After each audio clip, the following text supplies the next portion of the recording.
Fakta pelarangan buka bersama, buka puasa bersama, meskipun sudah ada penjelasan, rencana pembentukan komisi fatwa dan lain-lain sangat menimbulkan kegaduhan dan pada saatnya akan melahirkan distrust umat bila dibiarkan terus terjadi. Mumpung ada Pak Mahfud yang ngomong gini, beranilah. Sebab insya Allah cocok. Insya Allah cocok saya dengan Pak Mahfud ini. Terutama di kasus 300 triliun, saya cocok itu.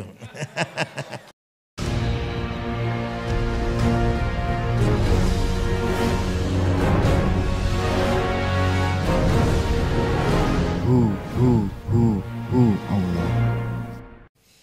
Praktek monopoli dan oligarki harus segera diakhiri.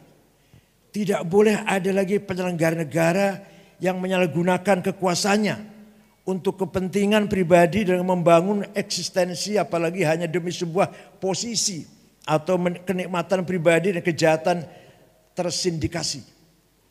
Penyelenggara negara harus rela mengabdi dan memberikan pelayanan yang terbaik untuk Ibu Pertiwi.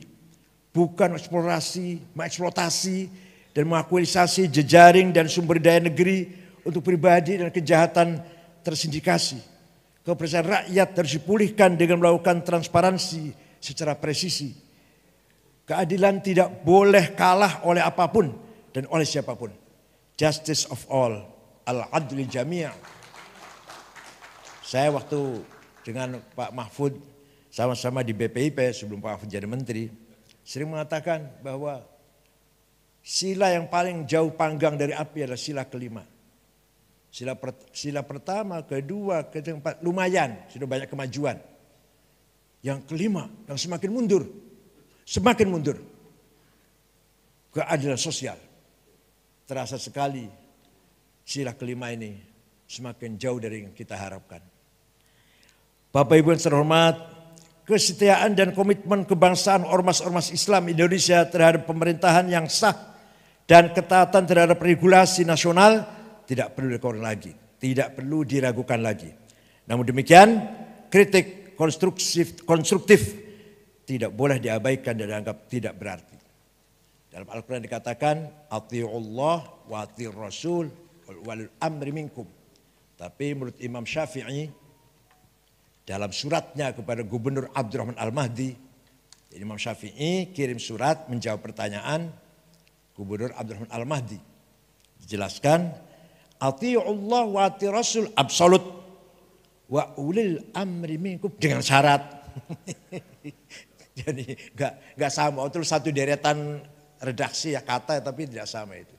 Ati'ullah wa ati'ur Rasul absolut wa ulil amri minkum dengan syarat. Cari sendiri syaratnya lah.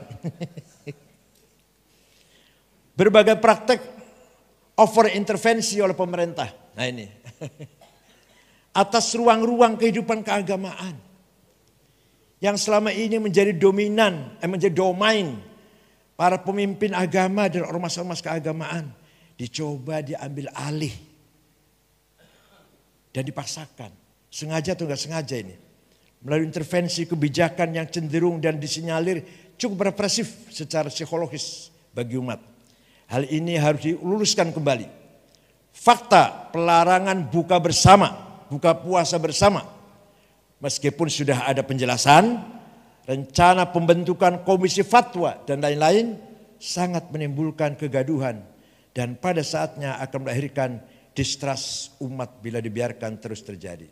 Mumpung ada Pak Mahfud yang ngomong gini, beranilah. Sebab insya Allah cocok. Insya Allah cocok saya dengan Pak Mahfud ini. Terutama di kasus 300 triliun, saya cocok itu. Bahkan 349. Jadi berita itu dari Pak Mahfud, lempar ke Kemenku mengatakan itu bukan korupsi atau bukan pencucian uang, dipindah lagi ke PPTK, ternyata terbongkar, wah bolak-balik luar biasa itu. Mudah-mudahan Pak Mahfud panjang umur sehat walafiat. Saya juga dong.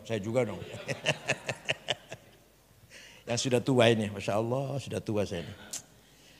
persatuan dan kesatuan Indonesia harus diperkuat, terutama dalam menghadapi dan mewaspadai turbulensi politik menyongsong tahun politik tahun 2024. Pemerintah harus waspadai politisasi agama, lebih tegas dan lebih berani melarang penyebar luasan ideologi Wahabi, Salafi, Khilafah, Takfiri.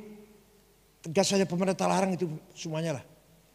Segera mengambil aksi nyata dan menindak berbagai provokasi anti Pancasila, provokasi anti NKRI, provokasi anti pemerintah yang mengancam kesatuan dan keamanan nasional. Pemulihan terhadap kepercayaan rakyat terhadap aparat kepolisian, TNI, dan para penegak hukum harus segera dipulihkan agar keamanan dan pertahanan semakin kuat menghadapi berbagai turbulensi.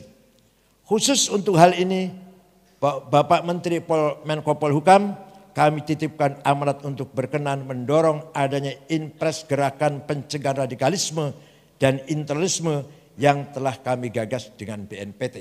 Tapi belum keluar impresnya sampai sekarang. Entah kenapa ya, membubarkan Wahabi, Salafi, Takfir itu aja ragu-ragu, kenapa sih? Yang jelas-jelas mengganggu, mengancam, merongrong anak-anak muda kita, generasi muda kita, jelas sekali. Bapak Ibu sekalian yang terhormat, dunia tengah berubah, semakin terbuka dan menjadi tanpa batas.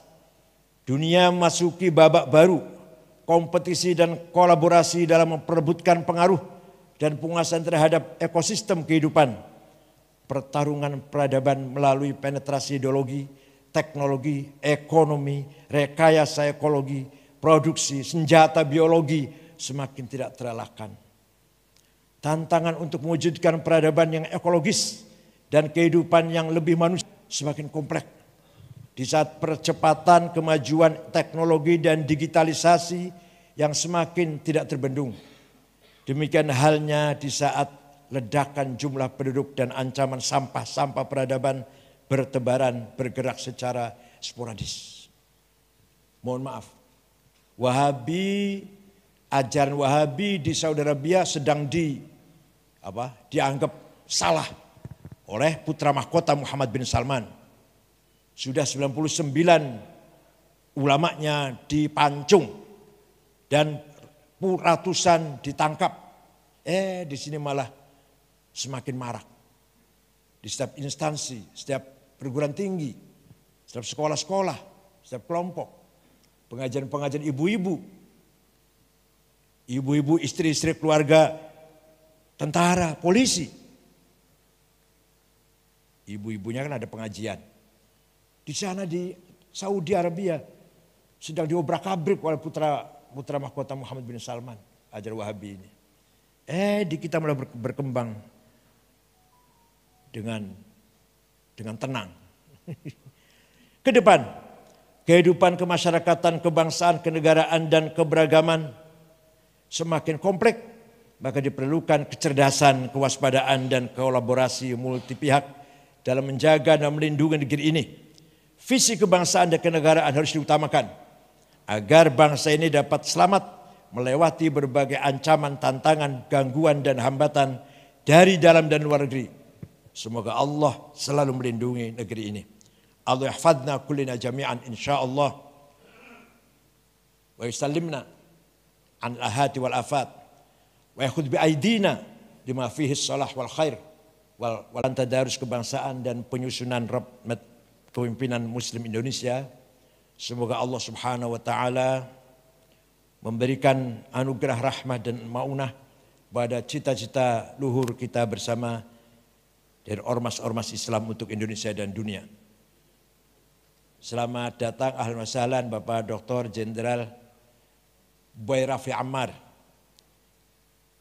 Ini tokoh andalan kita yang selama ini memimpin BNPT dan selalu memberikan ruang untuk geraknya LPUI. Sayang SK untuk membubarkan, untuk SK Presiden untuk menghapus intoleransi belum keluar ya Pak ya. Saya tunggu. Saya barusan tadi mengatakan Wahabi di sananya di negeri Saudi sedang sedang dipojokkan, sedang diberantas bahkan pemahaman Wahabi oleh putra mahkota Muhammad bin Salman. Di sini malah subur berkembang biak di setiap sekolah. HTI di seluruh dunia dilarang, di Indonesia HTI-nya sudah dicabut izinnya, tapi ajaran-ajarannya masih berkembang, masih didakwahkan oleh aktivisnya. Saya juga heran, kenapa ya kok masih dibiarkan. Salafi, kalau Salafi dari Yaman, kalau Wahabi dari Saudi, kalau Salafi dari Damaj, kota Damaj, Yaman, lahirnya itu. Di Yamannya tidak semua orang menerima Salafi, di Yamannya itu, di negeri Yamannya itu. Hadramaut menolak jelas. Ulama-ulama Hadramaut yang terkenal dengan ulama-ulamanya, Tarim, Ahqaf, menolak. Di Indonesia malah disanjung-sanjung, Masya Allah. Kenapa? Ya itulah Pak Boy, kenapa saya nggak tahu tuh. Jadi kenapa itu? Salafi, ulama-ulama Hadramaut menolak. Habaib, Ahlul Bait, Habaib, Hadramaut, Tarim, Ahqaf, Mukalla, saya jadi Mukalla menolak ajaran Salafi. Di kita, di setiap pengajian, di TV malah, di instansi BUMN, khutbah di BUMN, milik negara kan, khutbahnya malah ngantem negara, malah ngantem pemerintah. Itu kalau dibiarkan itu ya saya heran, kalau dibiarkan, wallahu a'lam. Terima kasih, syukran, wa dumtum fil khairi barakati wan najah, wallahu fil qamit thariq, wassalamualaikum warahmatullahi wabarakatuh.